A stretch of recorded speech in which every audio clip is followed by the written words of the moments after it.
This is the Reviewing Network Live, a weekly stream of consciousness recording session where I sit back with you folks out there, talk about some of the big news stories from the past week, and some other things I found that might be of amusement to you out there. I think you might get a kick out of it.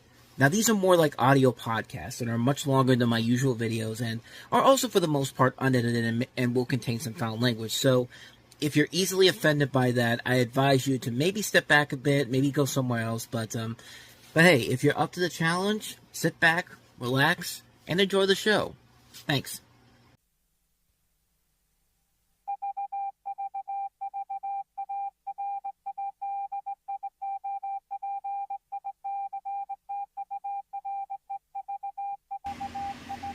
And for the 40th time ever, we are live. Hello, everybody, and welcome to another episode of Reviewing Network Live. It's Sunday night, of course. It's the start of a brand new month, and needless to say, if you saw my videos from yesterday on the main channel, yesterday was pretty interesting. Now, for those of you who don't follow the main channel and don't know what I'm talking about, I posted some little short videos yesterday of us coming back from I was coming back from the movie theater yesterday to go see, after seeing Garfield and Furiosa, which I'll talk about those in a little bit. But on the way back home, there was a situation where we were coming home, and then all of a sudden, we look behind us, and there's a guy hanging on the front of the car as it was driving. Like, it wasn't like stopping or anything, but like the guy was like hanging on to the car, and the car was driving, and we still don't know what the hell that was all about. Like I said yesterday in the videos on the other channel, it could be some kind of prank, high school prank, since graduations are just happening this week. Maybe this is the last thing they do before they graduate. College prank, maybe. Maybe it's a video for YouTube. Maybe it's something much more serious. Maybe something involving with the police or something. Insurance scam fraud, something like that. I don't know. Like, we still don't know what it's all about. And I looked online to see if there was anything in the news about it, the local news, and there was nothing about it. So I guess I was the only one that was able to catch that. So I have no idea what that was all about. You know, like I said, if there's anything I find out, which I highly doubt it, but if it is, I'll give you guys an update, but I sincerely doubt it. But like I said, if you want to see those videos, I'll go ahead and put links to them in the comments below. You can also check them out on the main channel as well. But yeah, yesterday, that was certainly an interesting start to the month, to say the least. But let's get to the good stuff here, because this week, to be perfectly honest, was not a great news week in general. But there is some things I want to talk about here. Some things that I found online that were kind of interesting. Some new things that came out this week that I wanted to delve into. So we do have stuff to talk about here. So let's not waste any more time and just go ahead and get right on into it. And then we do that as we always do, by taking a look at the weekend box office, which that in and of itself is a story of its own, especially with one movie that we'll get into in a little bit. But let's take a look at the weekend box office. Needless to say, it was a very slow weekend at the box office, mostly because there were no big new releases. I think the biggest new release was in like 1,700 theaters, and even then, it didn't do that well in general. But the top five, mostly consisting of pretty much every big blockbuster that came out in the month of May. The big new releases, I should say. Blockbuster's probably a stretch, but let's get to it. We can run through these pretty quickly. Number 5 is The Fall Guy, which, hanging in there, $4.2 million, bringing its total up to $80.2 million after 5 weeks. It was number 5 last week. The worldwide gross is up to $157.9 million. Not the best box office for this, and probably not helping the fact that the film has already been released on digital this week, which, you know, the whole thing, everyone was making a big deal about, why didn't this movie do so well? It's just like, well, dumbass, when you put the movie out on digital 2 weeks after it's released, what do you think's going to happen? Like I said, man, it's a shame, because the movie really is pretty damn good, and it was probably not a good thing to open this movie up as the first major blockbuster of the summer. And I think that was their biggest mistake right there. Because the next movie, the number 4 film, probably would have done much better in that spot, and that is Kingdom of the Planet of the Apes, which, for lack of a better word, has been the most successful movie released in the month of May, and continues to show it has legs to it. $8.8 million, down 34% from last week, bringing its total up to $140 million even, Worldwide gross is up to $337 million, which this is putting it right near where War for the Planet of the Apes ended, and it's still hanging around the top 5, so it's a successful movie. I mean, it's a film that is very well received by critics. It was a box office success, and it should eventually lead into this new series of films that they're promoting with this, and I, for one, am very much looking forward to it. The budget on this is $160 million, so it should hit that mark no problem within the next couple of weeks. But let's go ahead, and I'm going to save number 3 for after this, because I want to delve into the discussion on this particular film and why it's not doing as well as it should. So we're going to avoid number 3 for now. Let's go to number 2. The number 2 movie this week, which is If, which moved up a spot from last week, and shows it still has some legs to it. $10.8 million this week, and only dropping 33% from last week. The movie brought in $80.4 million after 3 weeks here. Worldwide, it's up to $138 million. It's getting close to that $110 million budget. So it's looking like it's going to have some legs to it, which I'm really glad to see, because that movie really is what really deserves a lot more attention than it got at the start of its run, because it was seen as kind of a flop at first. Nobody really knew what the legs were going to be, but I'm glad to see that it's gaining traction. It's a really damn good movie, that one that's definitely should be seen by people. I think it's going to be I think it's a masterpiece for John Krasinski. I think it's a film that's going to have legs to it down the road. But which brings us now to the number 1 movie, which I expected this to happen, considering that it was so close with the movie that I want to talk about after we're done here. But number 1 this week is the Garfield movie, which I finally got to see this week. I've talked about it before, and I'm an avid Garfield fan, so I was really looking forward to this. And regardless of what happened with the movie that opened last week next to it, this is going to be the more successful of the two, because the film brought in $14 million this week, which is not a good number 1 especially for a post-Memorial Day weekend. But $14 million, $51.5 million after 2 weeks domestically. The worldwide gross is up to $152 million. But the good news for the Garfield movie is that it only cost $60 million to make. So they've already made their money back and then some. So it's not going to be surprising if we hear that they're going to make a Garfield animated 2 down the line, which I'd be more than happy to see. I'd like to see them expand on the world of characters that they have here. I'd like to see some of the other characters from the comic strips coming in here. You see Normal at the end of this movie, indicating that they're all going to get more time down the road. Hopefully we'll see Arlene down the road. Just like characters that probably should have been in this movie. That's one of the things I didn't mention in my review for this.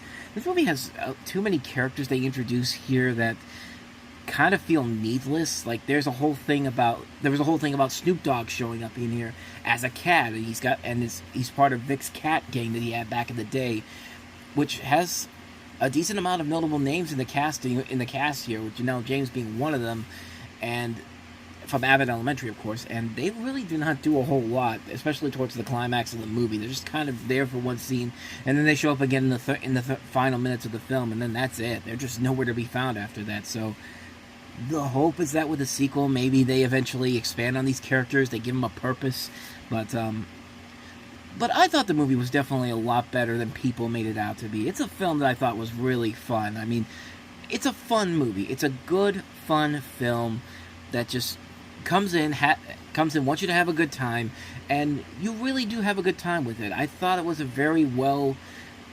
good, fun time overall, and it's fun. It's fine for an animated movie to just be a good, fun time, and not this, a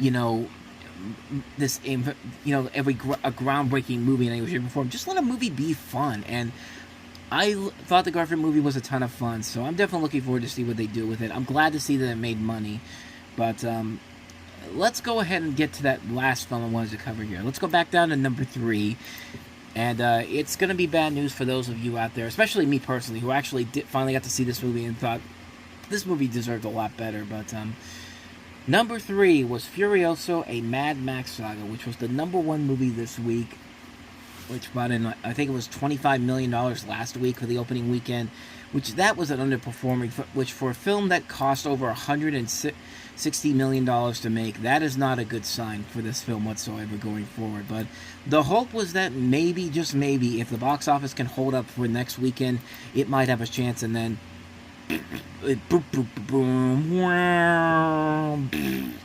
Not so much. $10.7 million, dropping nearly 60%. $49.6 million after 2 weeks. And yet in the worldwide gross, it's even below that, $114.3 million.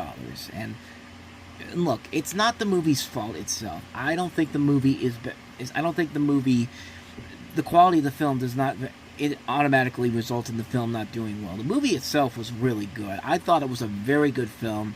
I'm glad that I finally got a chance to see it because I thought it was very good. I like what they did with it. I like that they expanded the universe. I mean, it's a different Mad Max film. It's a film because last movie, what did they sell the last movie on? The fast pace, the visual effects, the action, like all that is still in here, but they add elements of a story here. There's more character development. There's more world development. I mean, it's a film that is very well done for what it is. I think it's a film that just is really good, is really a well done film. Anya Taylor-Joy is great. Chris Hemsworth's great. It's another great film from George Miller, and nobody really went to go see it. And it's a shame because the movie is good. I mean, I'm looking at some of the things where I'm trying to see if I can find some stuff where people are talking about why the movie didn't do so well. And you know, it's just something that I think we just need to come to the agreement here that Mad Max is not a money-making guaranteed franchise, a guaranteed money-making franchise. I mean, Mad Max Fury Road was that lightning in a bottle moment where everything just came together so well. The critical reviews were so good, the audience reviews were so good, the box office was so good. The film got nominated for numerous Oscars, including Best Picture, winning several Oscars. I mean, it's a film that's been considered by many as one of the great action films of all time. It's just everything was just working in that film's favor, and it's one of those moments where it just really was a once-in-a-lifetime moment, and Warner Brothers trying to think that this mean that people wanted to see more Mad Max after so many years without a new one. It's just like, you waited almost 10 years to give us this new one. I think that was a big mistake on their part, and I'm looking at some of the things where people are questioning the box office for it, and people are making good points. Someone from the Wrap says, one of the reasons for the awful underperformance was because the film is not a 4-quadrant tentpole. And if you don't know what that means, a 4-quadrant tentpole is one that appeals to all 4 major demographic quadrants of the movie-going audiences, both male and female, and both over and under the age of 25 years old. He also says it's worth noting that even if it had matched the start of Mad Max Fury Road, a film that opened to $45 million in 2015 and made $379 million worldwide, Furiosa wasn't ever expected to be a Fast and Furious or Disney remake-level moneymaker for theaters, skewing more towards male audiences and to longtime Mad Max fans. So this is a film strictly made for the Mad Max fan base, and quite frankly, it really, like, that fan base is not as strong as I think people want it to believe. It's no Star Wars, it's no Marvel, it's no Fast and Furious, it's no Despicable Me, it's no Jurassic Park. I mean, we've seen other franchises that have established names to them, and they will sell regardless of what the project is, because people will want to go and see those movies. People will go to a Star Trek movie, even if it's a brand new cast and all. People will still go to a Transformers movie because people know the brand name, people know the name, the company, the studio, is the projects behind it. Like, it's a film that it's not always a guarantee that a film of this caliber is going to make money for you. And Mad Max is one of those examples where, like I said, I think Fury Road was that once-in-a-moment lightning in a bottle, once-in-a-lifetime lightning in a bottle moment where, you know, everything just came together. And the fact that they waited too long after the zeitgeist to kind of end it for Fury Road to release this new one, I think that's where it hurt in the long run. Some people want to also say streaming services offer more choices at home, but this is a film that deserves to be seen on the big screen.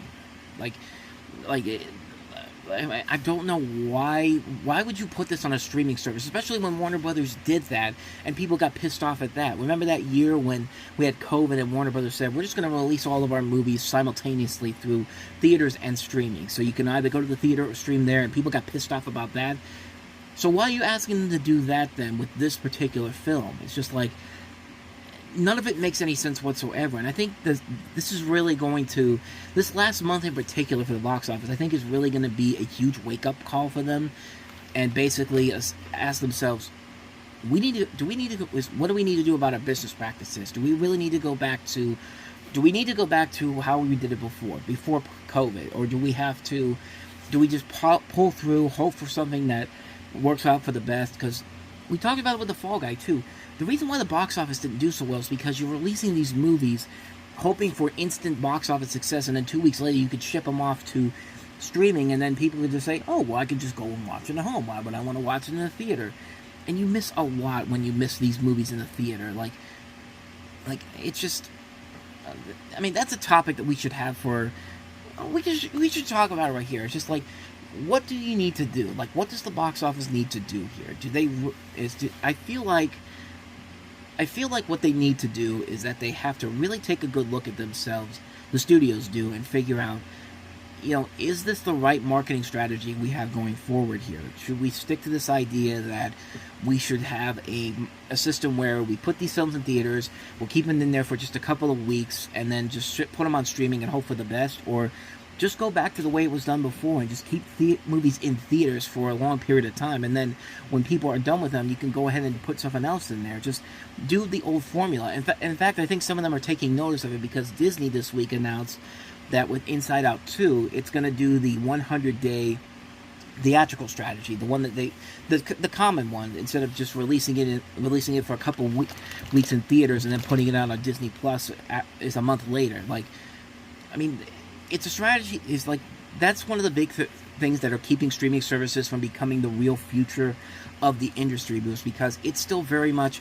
is an experimental phase right now. Because you can still get some good original stuff on streaming and all that, and you can still watch some stuff on streaming, but the problem comes into play when you're trying to save the theatrical industry, but you're also trying to put money in the streaming industry. You have to have a 50-50 balance on everything. Like, it just something that needs to be addressed going forward. And I think this past month, with all these movies underperforming, I think should be a sign that maybe they should take that into consideration, or maybe they just keep going. Maybe they just pull forward.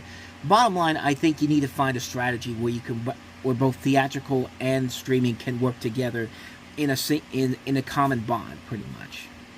So that's the weekend box office. So with that said, let's go ahead and get into some news stories this week. There wasn't a lot of intriguing ones, but there were some ones that we can definitely get some mileage out of. So let's go ahead and start with the first one.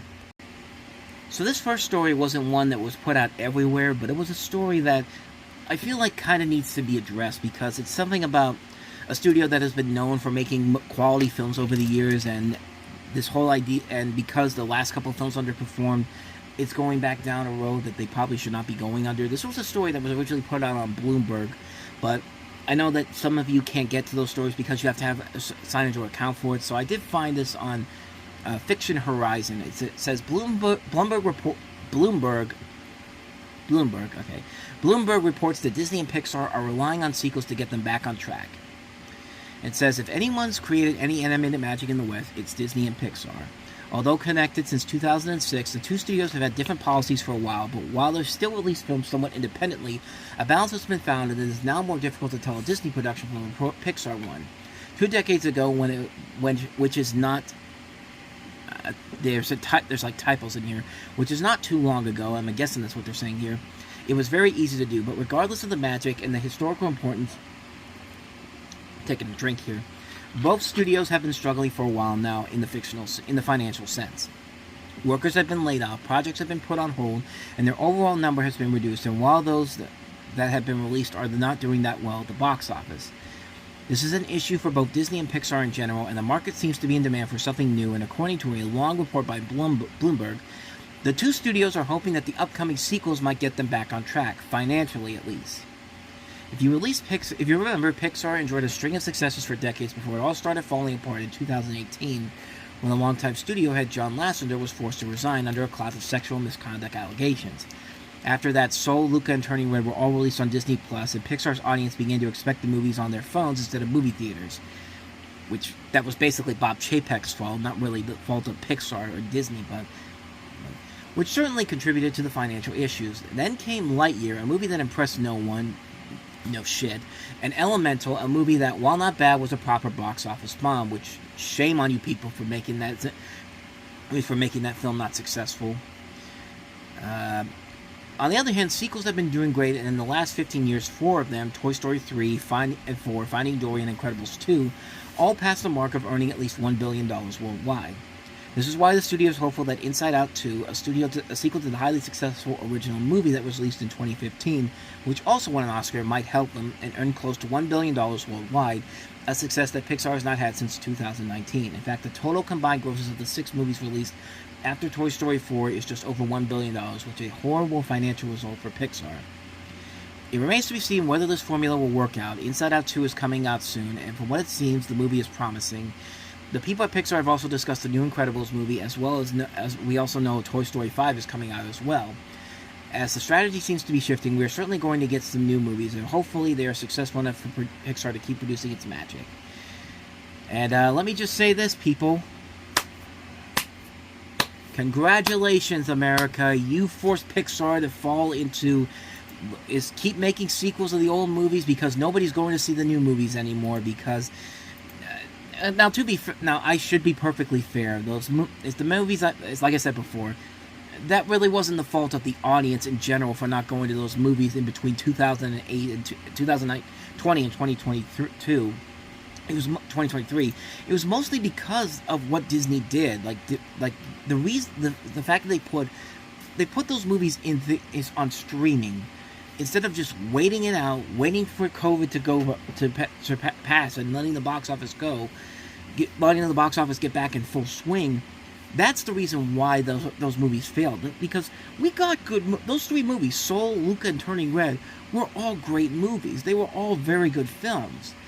And then you come back with Lightyear, thinking that you're gonna come back in full swing, and then, make a better movie than Lightyear. Lightyear was a horrible film that was just a disaster on so many levels. And then Elemental comes back, which I'm glad to see did make its money back, but it was seen as somewhat of a financial failure at first. But I mean, it was eventually a sleeper hit when it was all said and done, because it didn't start off well, and then as time went on, it did eventually make its money back, and it did make its money back a lot. So I think what they're saying about it being a bomb is kind of a little bit of a stretch there, because the film did make its money back. I mean, it did eventually make it did make $400 million worldwide from a film that was that cost, $200 million to make. It doubled its budget back easily. But the bottom line here is that it just feels like they're going backwards with this. It just feels like a studio that was started off with so much promise to them. They were on a roll, and then after Toy Story 4, it just went all downhill from there. And they try to blame the fact that they made these autobiographical films. That's what's killing them. It's just like, no, that's not what killed them, because those autobiographical movies were actually pretty good. I mean, like I said, Onward, Soul, Luca, Turning Red, they were good movies. In fact, they won Oscars. Like Soul won the Oscar for Best Animated Feature. Soul won the Oscar for Best Animated Feature, and Luca was nominated for Best Animated Feature, as well as Turning Red, as well as Elemental. I mean, those were films that did very well, and they were all big. They were all big hit. They were all well-loved films, and it's just the fact that COVID kind of screwed them over in terms of getting those movies out there. That's what really hurt them in the long run. But I really hope that Pixar is not going to go down that route where they're just going to go straightforward sequels for the rest of their careers. It doesn't seem like they're doing that. It feels like they're taking it one film. It's like, I'm looking at their schedule right now, because we got Inside Out 2 next, and then that original movie Elio, which was supposed to actually come out in March of this year, got pushed back. That's got pushed back over to next June. So next summer we'll see that, and that's an original film. So I'm really looking forward to seeing what they do with that one there. That was one I was actually kind of excited to see. And it looks like they do have an untitled film set for March of 2026, and then Toy Story 5 in 2026 as well. So it doesn't look like they're going straight out of the original movie business. I hope they're not doing that in particular. I think it's something that would be a huge mistake for them to go out of making original movies in general. Do we really need a Toy Story 5? No. I mean, I like Toy Story 4, but even Toy Story 4 was kind of pushing it a little bit. But Inside Out 2, I'm not sure. That's one I'm still not sure if we really need it. It'll probably do well because the first movie is so beloved, but this film in particular, mean, not to say that anything I've seen anything that looks bad about it. Far from it. I think it looks pretty good for the most part. I think it looks like a film that looks like it could be a ton of fun on so many levels. The voice acting, I think looks very fun. The characters look they're very fun, but I really don't hope that Pixar goes down the route of just making mostly sequels for the rest of their lives, because it just feels like a film that it just feels like original ideas. We need original ideas, and like even if you have to base it off of something, like do something original, do something that's not just a sequel that you're trying to get money back from because the original films didn't do so well. Like going back in the well for Toy Story, they're talking about a new Incredibles movie. They're talking about a new Finding Nemo movie. I mean, there's just so many. Yeah, you can do those movies down the road, but like it's important right now to just. Pixar just needs to not go down that rabbit hole and just lose their muster, do what they do, and lose what made them so special in the beginning. I just hope that doesn't happen. I hope they don't go down that route, but it's definitely something where you really have to be a little bit worried for the future of Pixar going forward. I hope they don't do anything too drastic, but we'll just see what happens going on down the road. It's just something it's just something I felt like we kind of needed to address here. So that was something that was put out not too long ago, just a couple of days ago. But let's go ahead and get into some of the few news stories that I thought could be something intriguing, something at least I can actually talk about here. So let's go ahead and start with the first story. Well, I guess the people behind the upcoming What Kids Want movie heard what I had to say about how stupid their idea was. And they said, okay, you may not be against this idea, but how about this? How about we make a sequel to one of our movies that we produced that you actually did like? And I saw this and I was just like, you have my curiosity. I was like Leonardo DiCaprio in Django Unchained. Gentlemen, you had my curiosity. Now you have my attention. I mean, I have a story here from Deadline Hollywood. New Line Cinema is in early development on Isn't It Scary? A follow-up to the rom-com Isn't It Romantic starring Rebel Wilson. Multiple sources tell Deadline. April Prosser from Look Both Ways has been tapped to pen the script. We're told Todd Garner will produce for Broken Road Productions alongside frequent collaborators Gina Matthews and Grant Scarborough of Little Engine Entertainment, though those deals haven't yet closed as it's early days. No other talent attachments have been formalized at this time. Playfully subverting and satirizing the conventions of the rom-com genre, Isn't It Romantic grossed over $48 million worldwide upon its release via Warner Brothers in 2019. The film centered around Natalie, played by Rebel Wilson, who's an Australian architect living in New York City, who is cynical about love and romance. The story takes a fantastical turn when Natalie, after a bump on the head, finds herself trapped in the world that operates by the saccharine and idolized rules of romantic comedy. Written by Aaron Cardillo, Dana Fox, and Kate Silverman, the film's supporting cast includes Liam Hemsworth, Adam Devine, Priyanka Chopra, Betty Gilpin, and Brandon Scott Jones. The sequel will take a similarly meta approach, riffing on the tropes of the horror genre. Prosser is an up-and-coming best known for scripting Look Both Ways, a rom-com starring Lily Reinhardt, which debuted on Netflix in 2022. Off of that project, she's been tapped to write The Rewind for Netflix and The Art of French Kissing and Plus One for Amazon. Previously writing movies for Sony, Gloria Sanchez Lionsgate, CBS Films, Good Universe, and DeLuca, as well as a thriller for Amblin. She's also developing shows for 20th, Fox, and Warner Brothers. Additionally, she's worked in animation on Warner's Smallfoot and Tom and Jerry.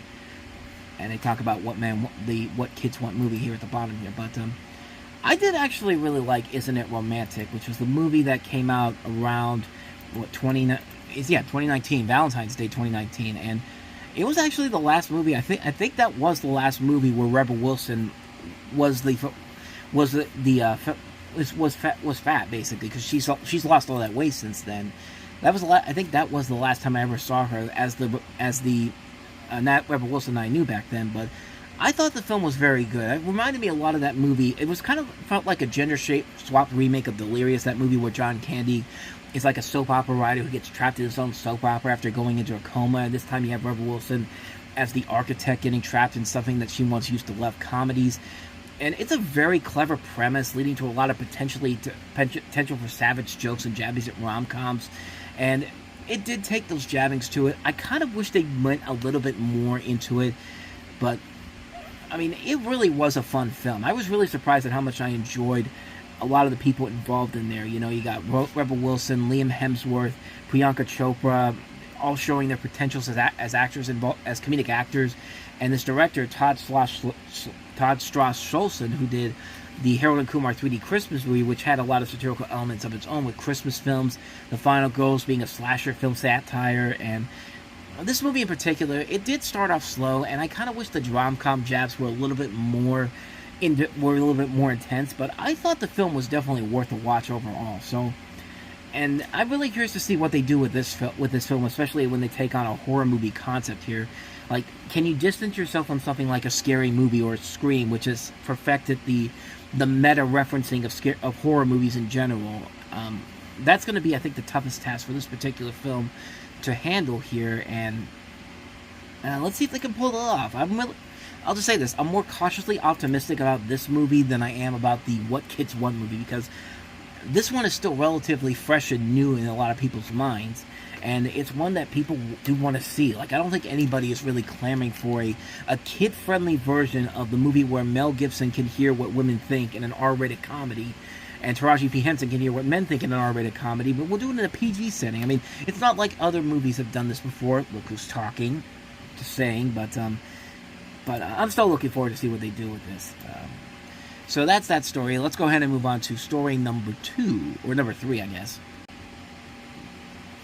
Kind of a story we've already talked about a couple weeks ago, but Blumhouse made it official this week that, yes, the Exorcist films have new life to them.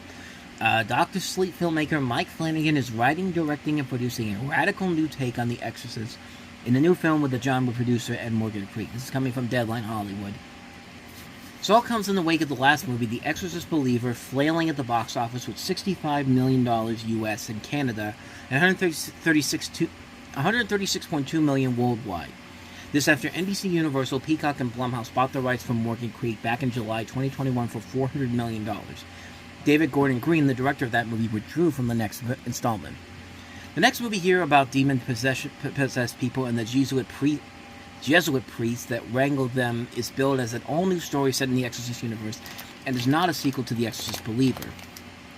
Pick will be produced by Trevor Macy on behalf of Intrepid Pictures and Flanagan via his new Red Room Pictures banner.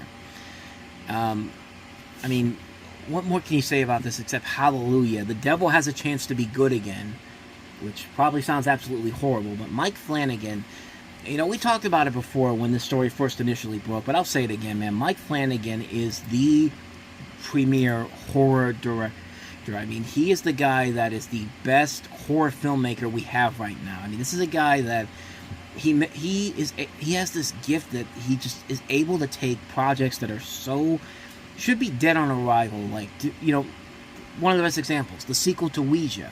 Like, Ouija was a terrible movie to begin with, and all of a sudden he comes in, and not only does he make it good, but he finds a way to make it work incredibly well on its own. Like, it's a film that just works on so many different levels. It's a film that is a massive improvement over its predecessor. It's a film that takes it to a new level that had never been done before with the first movie. And I mean, this is the guy that he made the best Haunting adaptations with The Haunting of Hill House and The Haunting of Blind Manor. I mean, The Fall of the House of Usher is amazing. Dr. Sleep is amazing. I mean, this is a guy that just, if anybody should come in and try to bring The Exorcist back, it's this guy. Like, you don't hire a guy who clearly did not want to make the Halloween trilogy. Clearly didn't want to make this trilogy because of what happened with Halloween. Because, like, you saw what happened with the Halloween movies once they got to the second and third films. It's just like, they had no idea what the hell they were doing, and so they just started throwing a political issue, you know? Just like, and they tried to throw that all in there in the first movie of The Exorcist Believer, and it failed miserably on so many different levels. And, you know, it's just like, you can't be anything except really happy about this. David Gordon Green is gone from this. That stupid idea of an Exorcist trilogy is gone. You spent $400 million to get the rights to make these movies. You better put your money where your mouth is, Universal, Blumhouse. And they're doing just that, getting Mike Flanagan to come in and bring this series back around. And I'm definitely looking forward to seeing what he does with it. I mean, I can't imagine him screwing this up any more than The Exorcist Believer was. Like, that's just a terrible movie that started off so promisingly in the first couple of minutes and then fell off the cannon right off the bat. So yeah, with that said, let's go ahead and move on to story number 4. Warner Brothers, in their vast attempt to try to revive some of their franchises that clearly have lost a lot of their muster, has announced that they are developing a television series version of 300. This comes from Variety, and it says the 300 TV series adaptation is in early development at Warner Brothers. Exact plot details are still being worked out, but sources say that the show will serve as a prequel to the 2006 film, because there was already a prequel to the 2006 film, but we don't want to mention that here because we're Warner Brothers. No writer or platform is currently attached to the project. Deals are still being negotiated, but Zack Snyder, who directed and co-wrote 300, is in talks to direct and executive produce the series. Deborah Snyder, who executive produced 300, would also return as executive producer under her and Zack's Stone Quarry production banner. Let's see. 300 was based on the graphic novel of the same name by Frank Miller and Lynn Varley, which was itself loosely based on real historical events, in addition to the taking of the inspiration from the 1962 movie The 300 Spartans. In the film, Leonidas, the king of Sparta, leads a small force of elite soldiers against the much larger army of Xerxes, one of Persia. Gerard Butler starring as Leonidas and Rodrigo Santoro as Xerxes. The cast also included Lena Headey, David Wenham, Dominic West, Vincent Regan, Tom Wisdom, and Michael Fassbender. The film proved to be a massive hit upon its release, generating over $450 million at the box office at a reported budget of $65 million. It inspired numerous parodies, including Meet the Spartans, as well as the South Park episode D Yikes. A follow-up film, 300 Rise of an Empire, was released in 2014. That film was based on Miller's graphics novel Xerxes, with Snyder again co-writing the script, but not directing. Multiple original cast members returned, including Headey and Santoro, while Sullivan Stable played the lead role of Themistocles. Don't even mention Ava Green, even though she was the best thing about that movie, but it was less well-received than the original, but still goes $337 million on a $110 million budget. Should the 300 series move forward, it would be the latest in a long line of films being adapted for television, and as the push for recognizable IP in the streaming world remains strong. Amazon, for example, recently ordered a Legally Blonde prequel series about the high school years of Elle Woods, and released the Mr. and Mrs. Smith TV series with Donald Glover and Maya Erskine earlier this year. Apple, meanwhile, is preparing a Time Bandit series, with other recent examples including series based on movies like Fatal Attraction, Sexy Beast, and Dead Ringers. And I'll say this about 300 Rise of an Empire. I really like that movie a lot. That was one of those ones where it was coming 7 years after the last 300 movie did. No one really went into it, expecting much. It was also directed by a guy who had never directed a blockbuster before, in Noah Moreau, who did Smart People before this. But the movie ended up being pretty good, and especially Eva Green, who really was the highlight of the movie. Like, I've talked about how most females don't usually play the villains very well, but Eva Green is one of those ones where wherever she plays an antagonist in a movie, it's just like, she gets the assignment, man. Like, she was great in the movie playing the antagonist in this film, but unfortunately no one went to go see it. But I thought that movie, I actually did like 300 Rise of an Empire a lot, but with 300 TV series, I don't know. I don't really know what. I honestly don't know what more they can add to this with a television series, except to just, try to create something to bring some money back into the studio from all the stuff that David Zaslav tried to put in as tax write-offs. I mean, but I digress. 300 was a critical part of entertainment history around that time. It was a film. It was one of the most memorable films of the 2000s. It's a film that did. It did have a legacy to it, and even though it didn't really last that very long, it was still a very popular film for a number of years. So it doesn't really surprise me per se that why they're continuing the series with it. I just feel like it's kind of past its prime at this point. I mean, what more can they really do with 300 at this point that those two films haven't already done already? I mean, well, that's up to them to find out. What am I trying to say here? That's up for them to figure out, and for me to see when it actually gets made. So I'm curious to see where it goes. I'm not really expecting something great, but we'll see what happens. I mean, you never really know what can happen there. But so that's that story. So that's basically the end of the news stories for the week. Let's go ahead and get into a couple of Disney Plus documentaries that came out in the last week that I wanted to talk about. So we'll start off with the one that came out last week, and that was The Beach Boys. So The Beach Boys was a documentary that came out last Friday, May 24th. It's a production directed by Frank Marshall and Tom Zinni, and the story of it is that the documentary basically talks about the Beach Boys, a celebration of the legendary band that revolutionized pop music and the iconic, harmonious sounds they created that personified the California dream, captivating fans for generations and generations to come. The documentary traces the band's humble family beginnings and features never-before-seen footage and all-new interviews with Brian Wilson, Mike Love, Al Jardine, David Marks, and Bruce Johnston, plus other luminaries in the music business such as Lindsey Buckingham, Janelle Monáe, Ryan Teeter, and Don Was. Disney Plus viewers will also hear from the groups Carl and Dennis Wilson in their own words, plus view a new interview with Blondie Chaplin and hear audio from Ricky Fattar.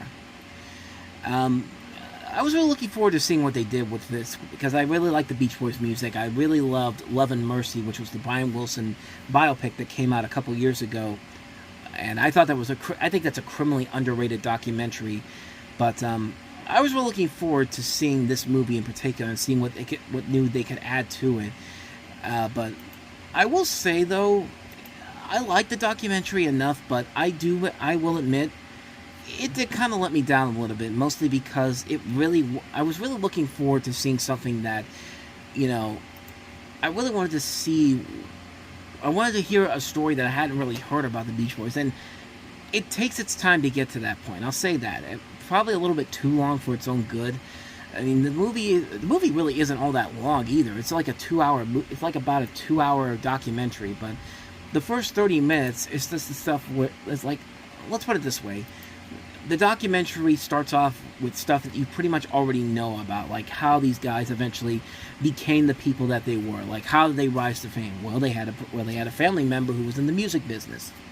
Perfect. Let's just do that. And it drags on a little bit because we kind of know how they got their start, and the real intrigue of the whole thing doesn't really get going until we get to the part where things started to take a little bit of a downward turn. Like, there's this whole thing where, like, I think the moment that really, where the documentary really took off was when they started talking about how the trouble behind the scenes, like how at the peak of their popularity, something ends up going wrong for them.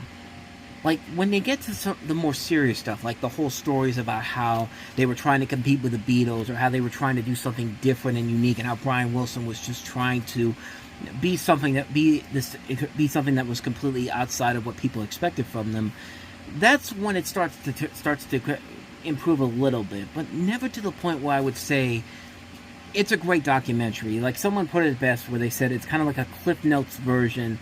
Like, somebody went to Wikipedia and did a documentary on that front, which it would be fine if this wasn't a documentary produced by people like Frank Marshall, who's been one of the biggest blockbuster producers of all time, and Disney. Like, you expect a lot more with them involved. Like, but it just feels kind of like a watered down version of a documentary that doesn't really deliver anything except, yeah, you get to hear all the Beach Boys songs here, and yeah, that's fine to do and all that, but you kind of want more from it, honestly. Like, you expect to see more of a storyline here, more of the deeper moments, more of the darker moments, but it never really gets to that point where it never gets to that point where it feels like you're getting the authentic Beach Boys documentary about how it all came crumbling down at the end. It just feels like it feels like a biopic, honestly, a modern day biopic, like in terms of like the whole idea of like a safe, sanitized, we can't say anything bad about these people that people don't already know, even though people already know about it, because we want to make a movie that we can show our families to.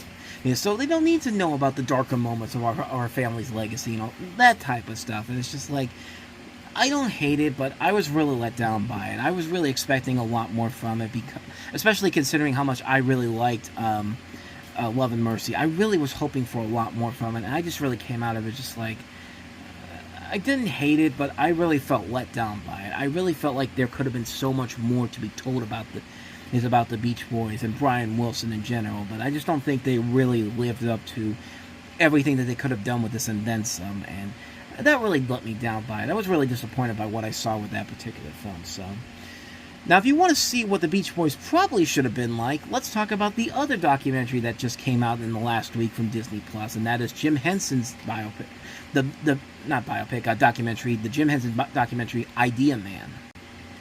Now, if you want to see a Disney Plus documentary that isn't afraid to take chances, Jim Henson Idea Man is the one that definitely does it, from a visual perspective, from a documentary perspective.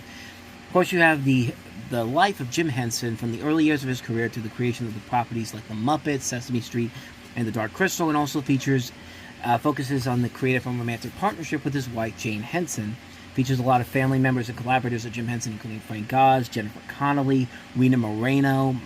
They talk about all the different things that Henson did in terms of like him getting started with like these commercials, that the Wilkins commercials. They cover all the classic commercials, like the Wilkins coffee, Clausen's bread, like those classic violent commercials. Like there's a whole segment where they're dedicated to that, and they basically say that like it was part of the reason why they were so violent was because there was a satirization of violence in this back in the day, and not like unlike today, of course, but you get the idea. Like, this is a documentary that knows how to tell the story. It knows this is what I was hoping from the Beach Boys documentary, and it's kind of reminds me of what they did with like the Howard Ashman documentary that they did a couple years ago, which I thought was really well done. What they did here, like, it's a documentary that it's not afraid to talk about the subject matter that's going to feel like it's too harsh against the man behind him. Like, it tells the stories that need to be told. It's done in a way that is visually creative and shows a lot of the history of what Jim Henson was doing around that time. It's a total antithesis of what the Beach Boys documentary was. It didn't feel safe. It didn't feel sanitized. It felt like you were getting more out of it, like stuff you didn't know about in this particular documentary that I thought was so very intriguing, and it just works so well. Like, it's a film that is just so well done. It gives you everything you want. You get the laughs you want. You get the nostalgic factor. You get a lot of really good emotional moments here. And this is directed by Ron Howard. And Ron Howard, of course, knows what he's doing. I mean, this is a guy that has made so many movies over the years. And this is just a great example of what he can do as a documentary filmmaker. And, you know, he brings a lot of fresh energy and life to it. It's a film that is a truly authentic documentary about the magic and majesty of what Jim Henson is. And, you know, it's one that I really found myself enjoying a lot. It's one that I do definitely recommend. And out of the two documentaries we mentioned, this is definitely the one I would highly recommend out of the two. This is the one that definitely gives you everything you want and then some. If you love Jim Henson, you're going to love the hell out of it. I love his work. I love the Muppets. I love Sesame Street growing up. Dark Crystal, Muppet Babies, you name it. Just, like, this was made for me, man. Like, I can't recommend this one enough. Easily worth a watch. Jim Henson Idea Man. It's on Disney Plus. Definitely check it out. So those are the two Disney Plus documentaries I wanted to cover. So let's go ahead and move on to something else I wanted to talk about. Introducing T-Mobile's fastest phone, the Galaxy S4G, for ultimate entertainment. Oh, ultimate? May I? Okay. I block it out, these things. Oh, okay. YouTube is fast. And with T-Mobile's 4G network, you can watch whenever you want. Wow, so much live TV. And it's even preloaded with Inception. This phone is a dream. Within a dream. Samsung's new Galaxy S4G, the fastest phone running on America's largest 4G network. T-Mobile, step up to nationwide 4G. Now, that voice might sound familiar to you people out there if you watched TV back in the late 2000s, early 2000s, and you may have seen this person on TV before. But some people thought that she was like a celebrity lookalike for Catherine Zeta-Jones, even though Catherine Zeta-Jones did promote T-Mobile phones. But no, this is Carly Foulkes, who simply went by as the T-Mobile girl. But there was a time when she was all over the place. She was in she was the spokesperson for T-Mobile. She'd been in a lot of commercials for T-Mobile, and she just had a lot of charisma and persona to her. Like, she was really beautiful looking. She knew how to sell a phone, which really is not that hard to do, honestly. But she kind of had this charm to her where you thought that, okay, she stars in these commercials for a little bit, and then down the road, she's going to get that big breakout moment where she's going to get a chance to shine. And that moment never really came, honestly, despite the fact that she showed a lot of charisma. She showed a lot of charm in these commercials. I mean, she really could have easily been one of those people that could have easily gone on to have a career after this. She could have been similar to the girl who plays AT&T's Lily, Melania Von Trapp, who's gone on to be a pretty decent comedian and comedic writer. But I don't know. For some reason, I was thinking about it. It's just like, I remember seeing these commercials. I wonder whatever happened to this woman. Carly Foulkes is her name. I don't think I mentioned that before, but if I did, just ignore that then. But I mean, you look at her, and I think somebody said it best. She kind of is very reminiscent of someone like Mila Jovovich, which, if you follow my reviews over the last couple of years, you know I'm not the biggest Mila Jovovich fan. I mean, I don't think she's I have nothing against her as a person. I just don't think she's a very good actress in general. But now that I look at her, this girl, I can definitely see the similarities to her and Mila Jovovich, and I mean that's just my personal take on it. But if you don't know who this woman is, Carly Foulkes is a Canadian model and actress who became known for appearing in a series of T-Mobile MyTouch 4G TV commercials in which she often wears pink, magenta, and white summer dresses. She continues as a spokeswoman in other T-Mobile ads in which she's depicted as a pink and black leather-clad biker girl.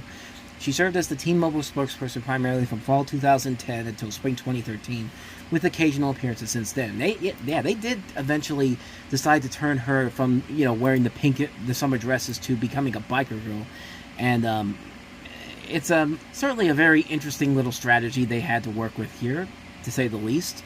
I actually got the commercial right here. Let me see if I can find it. 1, 2, Kalamazoo. 3, 4, Jersey Shore. 5, 6, West Phoenix. 1008, 1009, Dallas, Denver, Anaheim. 35,023, Puget Sound, and Miami. Yeah, for some reason they just had her riding around on a motorcycle, and she hardly ever talks in those commercials. I don't know why they decided to change that over, but it just felt like I don't know. It just felt kind of weird that they made that shift over from her being the person that's telling you about a phone to just having her riding around in a motorcycle in black and clad leather. I guess to appeal to a better demographic. I guess I don't know. I mean, she really was somebody who you really could have easily see advancing into like somewhat of a career as a film actress or a celebrity, like a television actress in general. But there was a point where she almost was going to do that. I remember when there was a show on TV back in 2015, Powers, which was on the PlayStation Network, and they were going to have her play. Now I can't remember who she was going to play. She was going to play a superhero on there. I can't remember which one it was. Let me see. They were going to have her play Retro Girl, and I guess someone didn't work out, and they eventually replaced her with somebody else. I can't remember who it was, but she was originally cast as Retro Girl on Powers, and then this actually might have been before that show even made its premiere, because I think it was still when it was originally an FX show, and then eventually went over to become a show on a PlayStation Network. Yeah, they replaced her with Michelle Forbes. Is playing Retro Girl on that show, and then after once the T-Mobile thing ended, she never really went anywhere. And I guess she decided, you know what, she essentially was going to move. She was going to move away from move away from the world of entertainment and just continue. Like, I think she's still working in terms of on social media, like an Instagram that she says she was. I remember reading somewhere that she essentially went away from eventually doing the whole TV and movie thing and decided to do something else entirely with her career.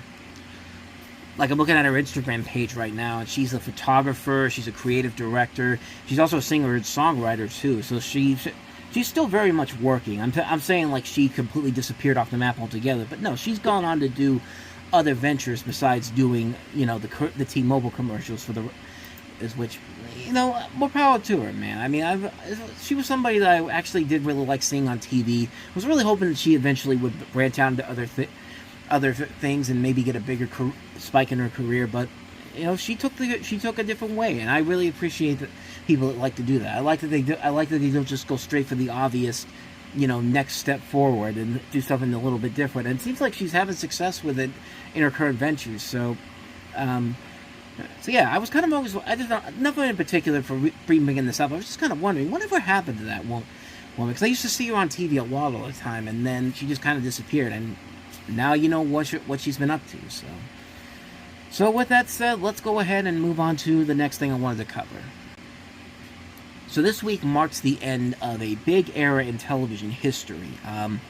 And yet, not a lot of people, I don't think, really have officially talked about it all that much, which is very surprising considering that, Pat Sajak leading Wheel of Fortune is a very big deal, especially when you consider that he's the longest running, longest tenured game show host in TV history, surpassing Bob Barker. But no, this Friday is the last time we'll see Pat Sajak hosting the Wheel of Fortune, kind of taking another nail in the history of the long-time history of the game show going off the air, because Alex Trebek passed away a couple years ago, and Jeopardy! Jeopardy's still fun, but it certainly isn't the same when Alex Trebek isn't there, and it's going to be very interesting to see where the Pat Sajak list Wheel of Fortune goes with Ryan Seacrest taking over. I guess they've already started shooting promos with Seacrest involved there. We won't see those new episodes until this fall, but it's definitely going to be very interesting to see how that pans out. Pat Sajak made his debut as the host of Wheel of Fortune on December 28th, 1981, of course replacing Chuck Woolery, who had been there since 1975 when it premiered on NBC. And Mark Griffin said that he chose Sajak for his odd sense of humor, and the head of NBC at the time, Fred Silverman, objected as he felt Sajak, who at the time was hired as the weatherman for KNBC, was too local for a national audience. Griffin countered by telling Silverman that he would stop production if Sajak was not allowed to become the host, and Silverman basically pulled out the white flag, just basically showing his tenure at NBC was not that exciting at all. In fact, it was anything but exciting for them. I mean, remember, this is the guy that tried to say, I'm going to take down Johnny Carson, the guy who's the only guy in NBC bringing us money into our network, and I'm going to tell him who's the real boss here. And then Johnny Carson basically said, yeah, I'm the real boss here, bitch. Pretty much. It basically got everything he wanted in contract negotiations. But Sajak, he hosted the show until January of '89 when he left for the Pat Sajak show on CBS, and he still continued to host the syndicated version to this very day, and that's the version that has been on TV ever since the daytime version ended in '91. And Pat Sajak is always fun to watch on Wheel of Fortune. He was the perfect definition of a game show host that was very professional at his job when hosting the show, but you knew that if you did something that made you want to go, what the hell are you doing? He's gonna call you out on it and make you feel real stupid. Like we talked about last week with the dumbest Wheel of Fortune answers of all time. And when the guy says a group of pill pushers, when the thing says a group of well-wishers, and Pat Sajak goes, "This is Wheel of Fortune, Joe!" Moments like that are going to be very missed, because now we live in a time when most of these game shows are edited in different ways, where they can take out all the bloopers, they can take out all the moments where somebody screws up big time or says something that would have made it in the air back in the day. It's the same thing with a lot of game shows nowadays. The Price is Right does that a lot now. They try to propel this idea that, oh, the entire show goes by perfectly, no problems whatsoever, and then when you look back at the shows in the 70s, 80s, and 90s, they show when they make mistakes, and now they don't do that anymore, and they do that now with Jeopardy and Wheel of Fortune too. Every once in a while you'll get those moments where they do show moments that were completely off the rails, like last week with the guy who said right in the butt, that type of stuff. But now it's a completely different animal compared to what it was when Sajak started back in the day. And I remember watching the older 80s versions of Wheel of Fortune back when it used to be on Game Show Network all the time, and I just watched them again not too long ago, just for fun, honestly, just to see how the Wheel of Fortune used to be. And Wheel of Fortune was felt like an event back in the day. Everyone wanted to be on it. It was the most popular game show on TV at the time. If you were on there, the place that you lived in was going to make sure that they did a story about you on TV, even if you didn't make it. It's they used to do that with The Price is Right all the time. Even though you didn't get on there, the fact that you were in the audience at the time and you were even up in contestants row, they're going to do a story about you on TV. Back in the day, at least they did. But yeah, I miss those. I miss when Wheel of Fortune used to be that way. Not to say Wheel of Fortune is bad now, but it's far from bad. I mean, it's still an entertaining show, and to see a Wheel of Fortune without Pat Sajak is going to be very interesting to see, because for a lot of us, including myself, we haven't seen it. We weren't alive when Chuck Woolery was hosting Wheel of Fortune. We weren't alive when people like, Art Fleming was hosting Jeopardy back in the day, or Richard Dawson was hosting Family Feud for the most part, even though he did come back in the 90s. Like, seeing something that we've seen for so many decades now, especially with Pat Sajak hosting Wheel of Fortune, and now seeing somebody else coming in here, it's going to be very interesting to see where they go from here. Like what can Ryan Seacrest bring to the table that could make Wheel of Fortune his own, instead of just trying to do the same thing that Pat Sajak did.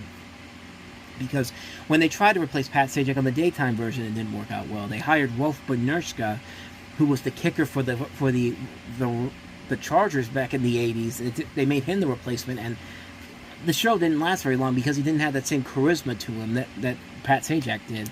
And even when Bob Golan came in, who was a better host, the show didn't work because they basically they lost so much money. They couldn't really give people these big cash money and prizes anymore like you could on the nighttime version. So it's a different circumstance this time around. So I'm really curious to see what happens here when Ryan Seacrest takes over.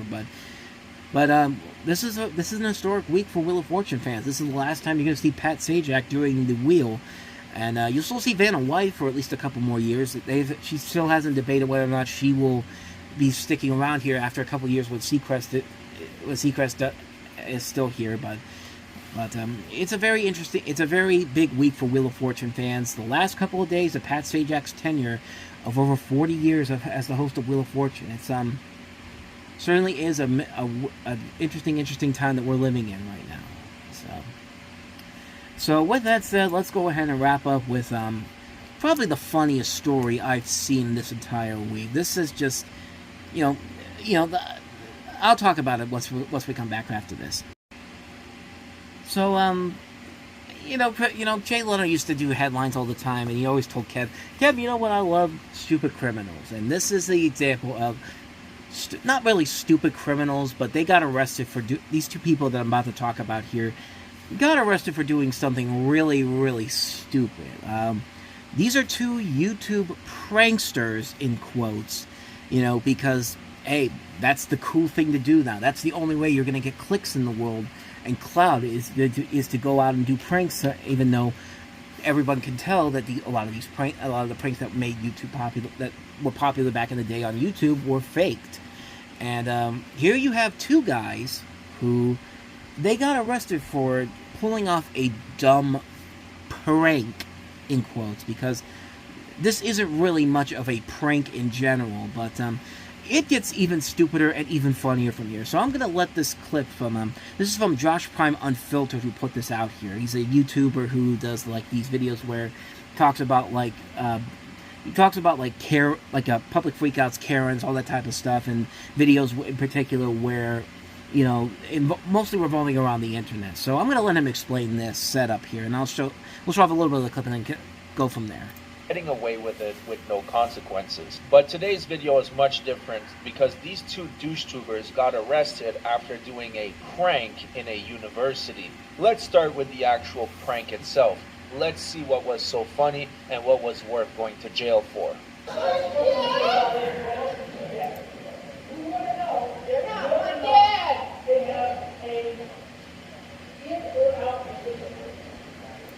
So first of all, before we even talk about the prank itself, like, look at the guy in the blue. If you're watching this video, like, you could tell that this guy was preparing to do something stupid because he has a ski mask on.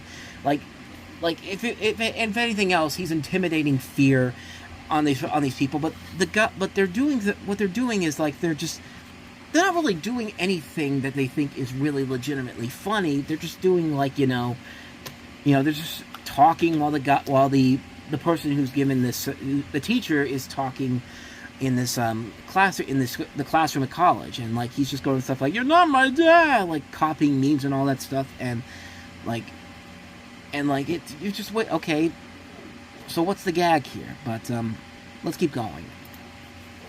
Okay, are you good? I don't know what's going on up there. I don't have a problem with this today. I just want you to know. Are you in this class? Good. Are you? Good. Well, I actually need you to leave. Man, we're going to kick out. Yeah. Man, I'm supposed to be in like you see the guy in the yellow sweatshirt, like he's like putting his face on his palm, like he's laughing, like this is so funny to him. Like, what's the gag here? Oh, you're interrupting a class. Okay, and like you see why I'm saying that this is a quote prank end quote, because you're interrupting a class. Funny stuff here, like it's just, it gets even stupider from here.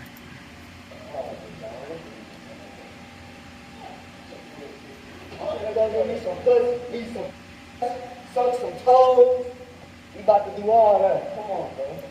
The guy's talking like he's black, and he's talking about like, I'm gonna go get some pussy, you know, I'm gonna go suck some toes, like, and you can clearly tell that this dude is like white. He's trying to be like Eminem, the white rapper, which is even Eminem would look at this and go, take it down a notch, man, like for God's sake. And again, the guy in the yellow sweatshirt is like laughing his ass off, like you think he's so damn funny.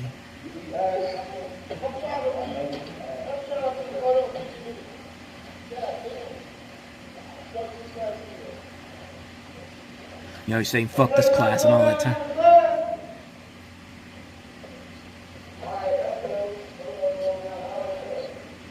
So that was... Like, you could tell that these two guys watched How High and saw the scene where Method Man and Redman are interrupting the class in the beginning, and they thought that, well, shit, we could do that, and we're right, guys. We can actually do it without letting them know why do we need the black guys? We could just do it ourselves. It's just like, that's a comedy. And what you're doing in there is not a comedy. This is a real life scenario here. And unfortunately, they don't have there's another video that I saw of this where as soon as these guys leave and the cops come and the teacher goes, hey, if anybody has information on these guys or has anything in particular, can you come down here and let us know? And almost half the class comes down. They're just like, even they didn't think that this was all that funny. And like that just goes to show you that these two guys clearly they think that because they have this, you know, if we be cringy, that's when people are going to really respect us. And no, if you're being cringy, that means that you have no you really do not know how to be social to people, and like what you think is funny really is not. And we're just getting started here because this thing goes downhill so quickly, down south of these two so quickly. So let's go ahead and continue the video.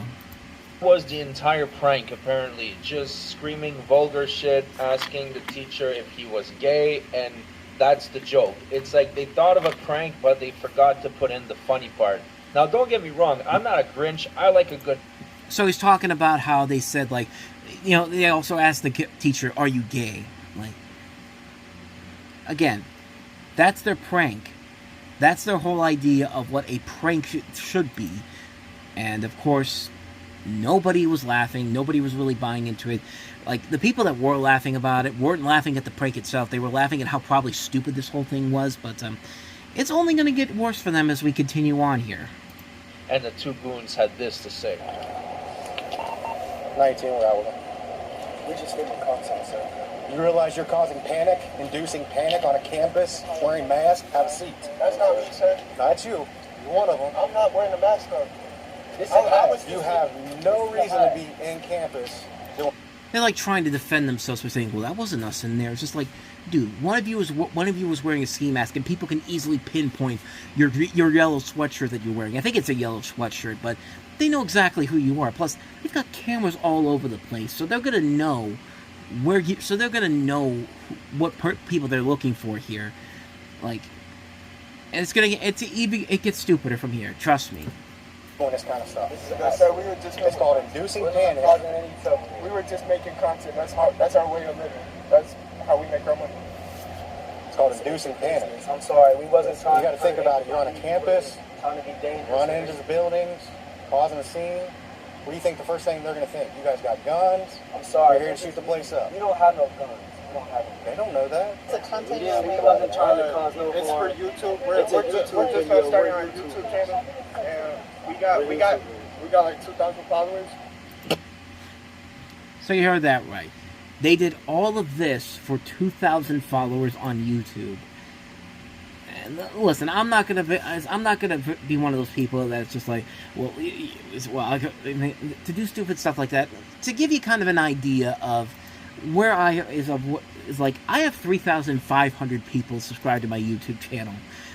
My main channel, not the Review Network Live channel. If you include that, it's another 113 people as of today, which is June 2nd, 2024. And to brag about, I don't brag about the fact that I have 3,500 subscribers on my channel. Like my family thinks it's interesting that a lot of people watch my stuff, but I know that I'm not up to the annals of some of the top YouTubers out there. I'm not that type of person to brag about. Well, I got 3,500 subscribers. So it's just like you don't brag about 2,000 subscribers to try to get yourself famous. That's not an excuse for you to go out there and do stupid stuff like this, thinking that this is going to put you over the map. And Josh Prime sums it up pretty nicely here. Really? You have 2,000 followers? Well, isn't that impressive? Wonderful numbers. That's how you pay your bills, right? That's what you said? What a fucking idiot. This guy is willing to get himself arrested for 2,000 subscribers. How? Exactly. He's willing to get himself arrested for 2,000 subscribers. Like, do you really want to be that person that got arrested because you were trying to impress 2,000 people in general? Well, like, really? Is that really where you want to go take your life into at this point going forward?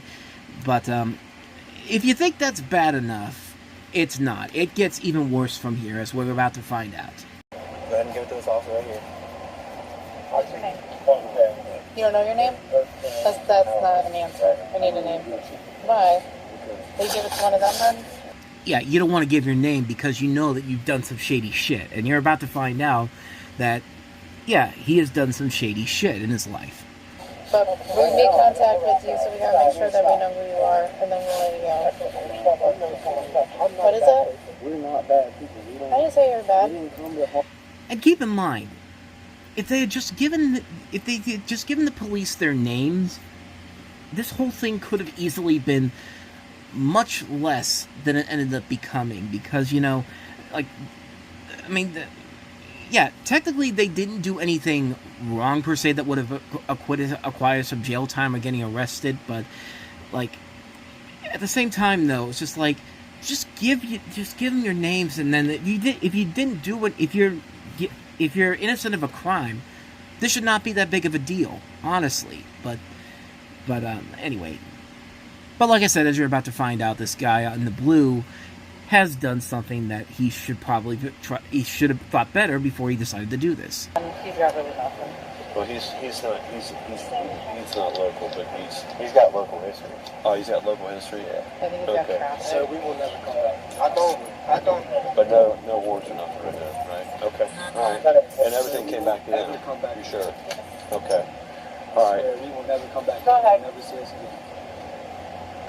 All right. So why don't we separate these guys real quick?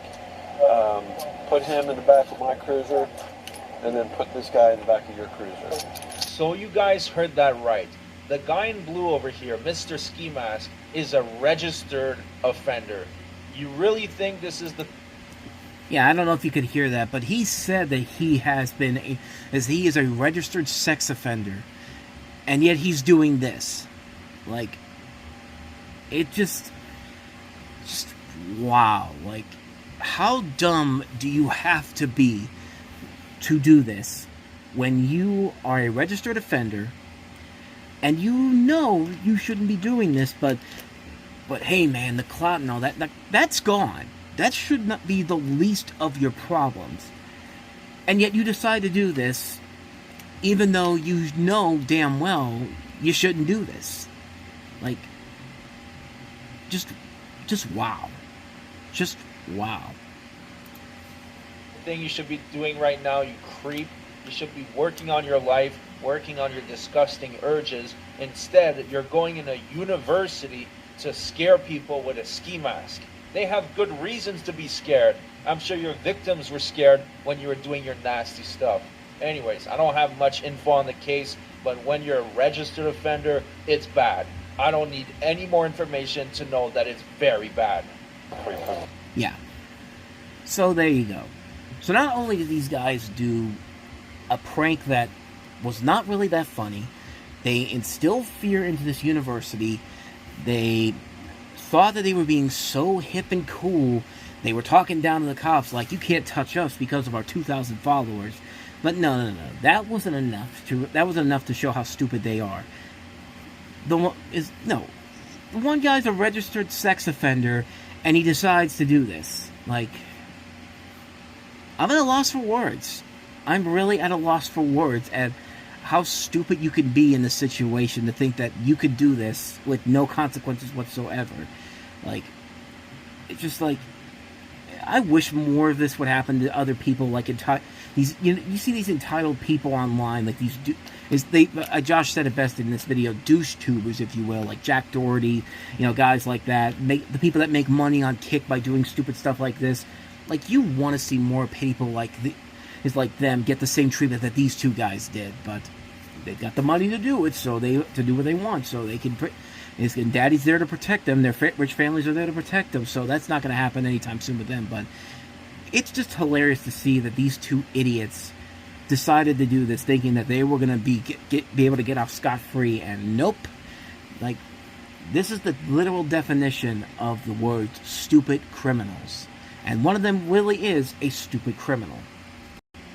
So anyway, that's all I really wanted to cover on that one. If you want to see the full video, like I said, I'll go ahead and put a link to it down below, so you can go ahead and check that out for yourself. But it's definitely one you should see for just how stupid these two guys really are. Plus, you can hear from somebody that clearly hasn't done a more detailed video than I could have done with this on the subject matter. So go ahead and take a look at that video if you really want to learn more. I'll put a link to it down below. But anyway, let's talk about some recommendations, and not really a whole lot this week. It's mostly it's that same pattern we've been in the last couple of months now, where it's just there'll be 1 week with big new releases, and then there'll be a week with some new catalog releases. And this is that week with some new catalog releases. We've got the 4K debut of Rango, though. It's coming out on Blu-ray this week, which I'm actually looking forward to getting that steelbook. I really like that movie. Gore Verbinski directed it. It's a CG animated film with Johnny Depp in it. It was the first movie from Nickelodeon to win an Academy Award, too. I forget that's a Nickelodeon movie. But, that's what I'm definitely looking forward to picking up. Bad Lieutenant, the original Bad Lieutenant's getting a 4K release this week. So is Glory, the movie with Matthew Broderick, Denzel Washington, and Morgan Freeman. Platoon is getting a nice 4K steelbook from Shout Factory. And looks like that's about it in terms of new releases, which really aren't new releases, but just catalog releases in general. So, very slow new release week in general. But some things coming up on streaming this week that have my interest. The Acolyte, the new Star Wars series comes out on Tuesday, as does Clipped, which is the show about the LA Clippers, and Ed O'Neill is Donald Sterling. That looks like it could be really good. So there is a lot of stuff to look forward to this week, even if it doesn't involve new physical media releases. So with that said, that's going to wrap up this episode of the Reviewing Network Live for this week. Thank you so much for watching and listening. If you want to see more of these videos, check out our playlist. Check out some of the other episodes we've done. We post every Sunday at midnight here. And if you want to see more videos on our main channel, I'll put a link to our main channel on this page as well. Hit the like and subscribe button if you like what you saw here. And thank you so much for watching. I hope you enjoyed this, and I will see you guys next week for a new episode. So thanks for watching. I'll see you guys next time. And until then, we are out.